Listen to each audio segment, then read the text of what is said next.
Brock University Political Science Professor Emeritus Dr. David Siegel was at last week's Governance Committee stop in St. Catharines as an informed observer, of course. And Dr. Siegel, it was a very interesting process on Wednesday. When you look at this, how did you think things went overall during the entire day? Well, you're right. It was an interesting process. It's kind of difficult to summarize how things went all day long because there were a couple of main themes, but people were looking at a variety of different areas. The two main themes that I heard during the day was discussions of housing, construction of new construction of housing and so forth, which was kind of the forefront issue. But a number of people wanted to talk about municipal restructuring as well. So you sort of had those two streams going most of the day. Dr. Siegel, housing was the main topic, and it really was discussed by most of the people that did make a presentation. But there really seemed to be a divide between the smaller communities and the larger communities as far as a taste for governance reform, with some of the larger communities pushing for a four-city model and others, the smaller ones, wanting things to stay the way they are. Yeah, I think that's a good way of characterizing the nature of the changes, that the nature of the presentations about changes. But an overwhelming message around housing is that the province wants to push municipalities very hard to make sure that they meet their targets. Municipalities need to approve a certain number of lots for future development. And the message last Wednesday was that Niagara is in very good shape. Niagara has met, actually in some cases, far exceeded the target. So I think the message was that Niagara municipalities have done what they can in terms of meeting the housing target. And there was a fair amount of discussion about, so when are developers going to take up these approved lots, and why aren't developers doing this more quickly? But municipalities seem to have done what was expected of them. And that's been the knock about our governance structure, is that there's been a lot of accusations that it takes too long to get these housing permits approved. But it seems to me that, we're looking at 39,000 housing approvals in Niagara that are there, but they're not being built yet. Well, about 2 or 3 years ago, there was a change in the planning process. At one point, you really had a two-tier planning process, and the regional government almost had a kind of supervisory control over what the local area municipalities were doing in terms of planning. The province changed the legislation. They changed the process so that the region's previous role in planning has been reduced considerably, and the area municipalities now really are making their own decisions. And a number of people at the meeting on Wednesday commented that this was a significant improvement, constituted a significant improvement in the way the system worked. And most people who spoke had some high praise for the way the system works now, because that two-tier system had been eliminated or considerably improved. The relationship had improved considerably. In the afternoon, some of the business leaders took the microphone, and it seems that many in that community are still hoping to see a big change in government, perhaps a One Niagara. You've always been adamant that One Niagara is not going to save any money if that's what the purpose is of doing it. Bill has already mentioned it. We have a well, that's right. I mean,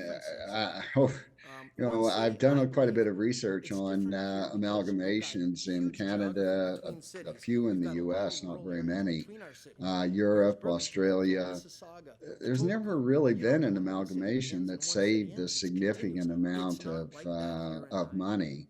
So I'm not sure the next one will be any different because the hundred or maybe hundreds that I've looked at, I haven't found one that saved significant amounts of money yet. So I'm not sure if the next one will. That'll be interesting to see.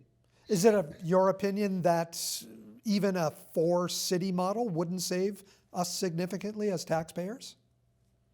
No, it wouldn't save significantly because what happens is you save money in terms of things like the salaries of the chief administrative officers and the salaries of department heads.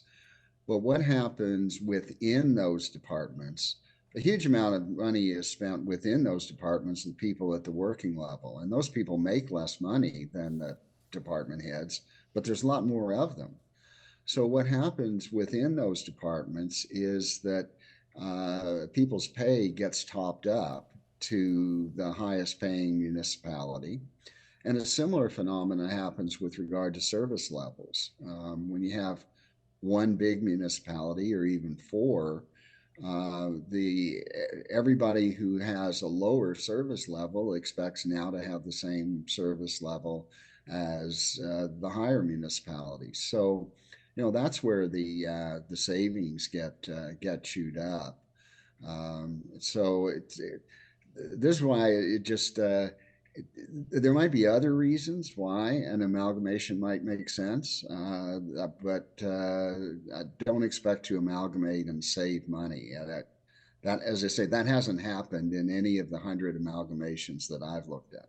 Would one of those other reasons be for economic development purposes? Would we be able to attract new business to Niagara? And we're looking at 220,000 more people in this region in the next 20 to 25 years. Would a change in governance structure make that more smooth, that process? Well, it could, but economic development is a very difficult service, a very difficult government service. I mean, the truth is that it's very difficult to determine how to do economic development. I mean, you want to build a road, there's all sorts of textbooks and material about how to build a road, or how to process people who come in and apply for grants of different kinds and so forth. Nobody knows quite how to do economic development. So we're still working on that one, and it could make a difference. As I say, I emphasize that amalgamations will not save money. There might be some other things that would be beneficial if there was an amalgamation, but there will be significant costs associated with an amalgamation, and so you have to weigh those things. Going back to looking at Wednesday's meeting overall, was it a little bit of a dog and pony show? Do you think we're going to see some big momentous decisions made from these meetings? Well, the provincial government has a variety of things on its agenda right now. Housing is something that they've been very concerned about.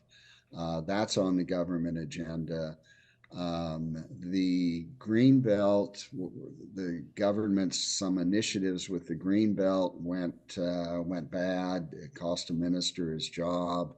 The government has a variety of things on their plate now, and I'm just not so certain they want it to attack. They want to tackle something else like municipal restructuring, which, whenever it's been done in the past, it's always raised. When you start doing municipal restructuring, you're going to irritate somebody. Right. Okay. And I think the government has enough on its plate right now. I'm not sure that it's really looking